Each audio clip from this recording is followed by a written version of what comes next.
Imagine for a second you find a new thing you want to pursue, a new business idea, working out, or a new skill, and you were able to stick to it and be successful in this new pursuit. You generate profits, you get a great physique, or you become fluent in a new language. This is exactly what we want anytime we start something new, but we almost always fail. Statistically. Yet we continue to see more and more people starting successful companies, building great physiques, and learning new skills in an impossibly short period of time. Now, I wasn't one of these people. Honestly, I was skinny, unfit, poor, and knew only my native language. But slowly, I figured it out. I tried to pinpoint what made these other people special, what they have that I didn't, and how to implement it in my own life. And it turns out they're not more intelligent or more resilient, and their willpower is the same as ours. The only difference is something that makes a lot of sense but isn't immediately clear. You see, there's a system.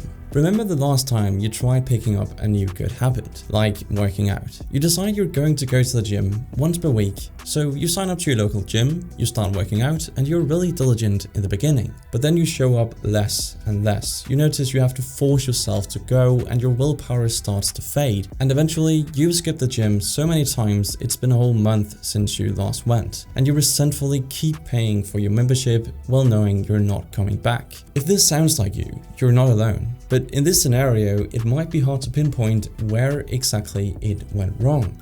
Why couldn't you just go to the gym and stick to this habit? Well, the answer lies in one of my favorite books of all time, Atomic Habits. In this book, James Clear explains that if you want results, stop setting goals and start building systems instead. He illustrates this point with one of my favorite quotes. You do not rise to the level of your goals, you fall to the level of your systems. So, we need systems. And in the example of working out, the only way to make it stick is to ask yourself these 4 crucial questions. How can I make it obvious? How can I make it attractive? How can I make it easy? And how can I make it satisfying? So here's how. To make working out obvious, make a new route back from work that passes your local gym. It's a lot easier to get yourself to work out when the gym is on the way back home from work, instead of having to force yourself out of the couch once you get home.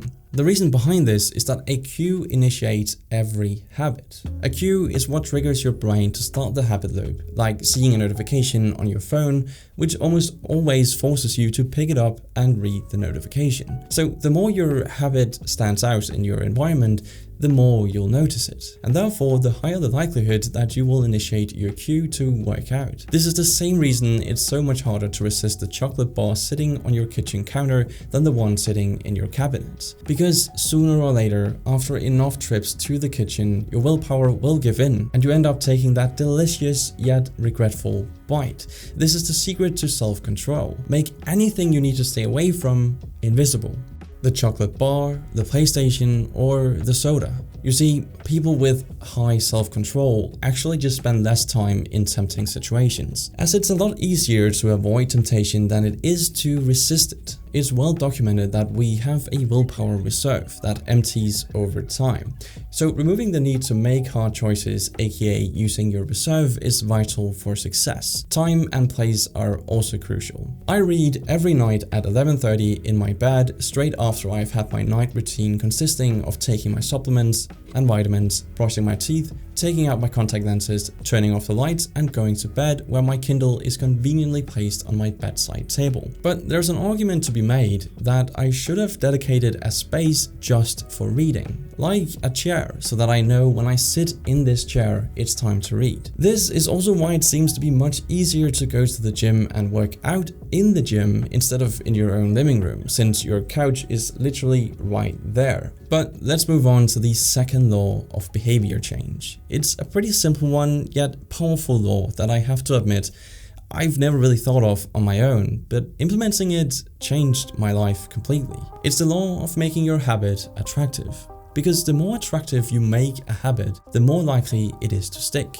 Think of habits as dopamine-driven feedback loops, which just means that our motivation goes up alongside a rise in dopamine. So how do you get an increase in dopamine? Well, you pair a thing you need to do with a thing you want to do. This could be listening to music whilst vacuum cleaning, or for me, it means answering emails and corresponding with my team when I'm in the gym working out. Since going to the gym is something I'm very excited excited about. Utilizing otherwise wasted time between sets on something productive is a win-win situation. On top of that, it removes distractions when I'm working at home.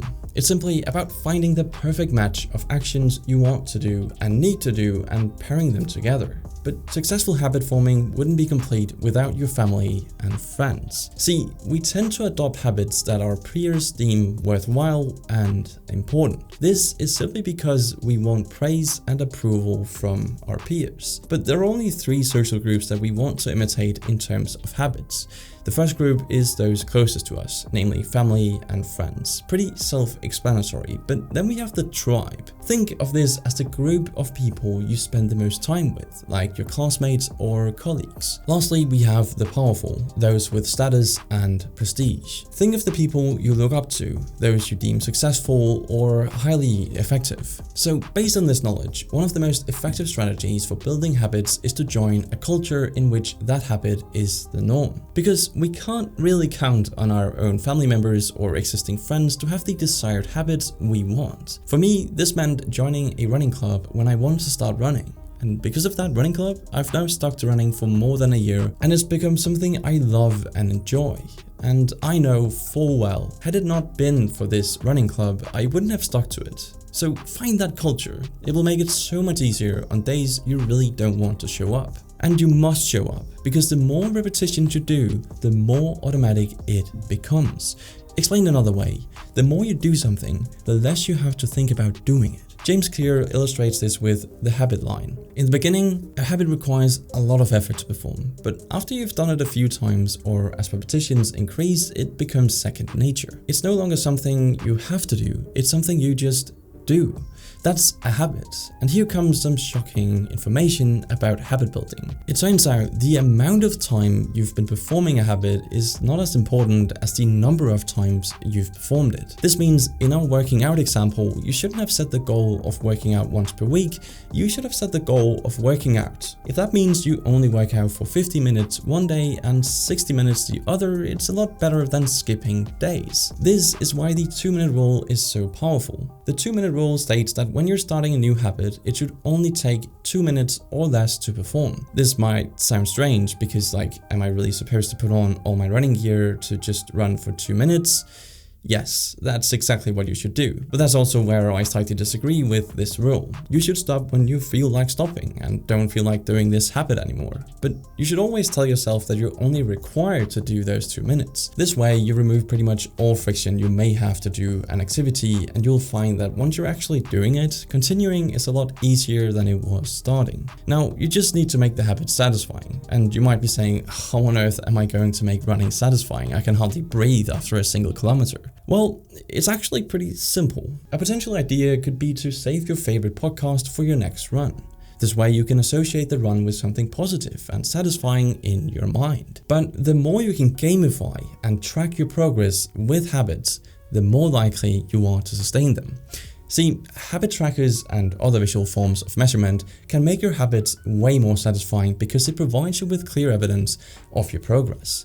In running, this could be uploading your runs to Strava so you can track the number of kilometers you run every week, or in the gym, it could be as simple as a note on your phone with your 1 rep max on the 3 lifts, squat, bench, and deadlift, and track it over time. Or in reading, it could be building a bookshelf with all the books you've read. It's all about finding a way to track your progress in a satisfying and gamifying way. One of the most satisfying feelings I know is making progress. It probably is for you too.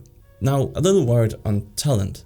There's a quote from the book that goes something like this. Genes cannot be easily changed, which means they provide a powerful advantage in favorable circumstances and a serious disadvantage in unfavorable circumstances. This means when choosing your next habit, it can benefit you if you find one that suits your strengths, and if nothing favors you, create something that does.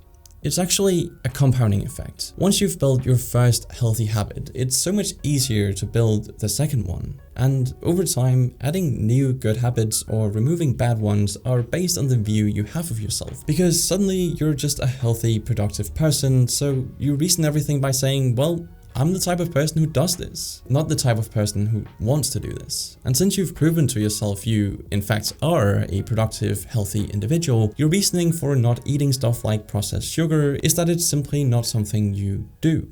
Identity is essential. What type of person do you believe you are? I mean, there's a reason so many people with narcissistic traits become successful. They believe they are better than others, but in order to be better than others, they need to do the work. Obviously, some narcissists are delusional, but others spend their lives living up to the high expectations they have of themselves. So yeah, don't be afraid to think of yourself as a runner instead of someone who runs once in a while. It's a really simple mindset change, but it's really important for habit forming behavior. But that's it for this video. Let me know what habits you want to build and what you would like to succeed in the comments down below. Thanks for watching, and I'll see you in the next one.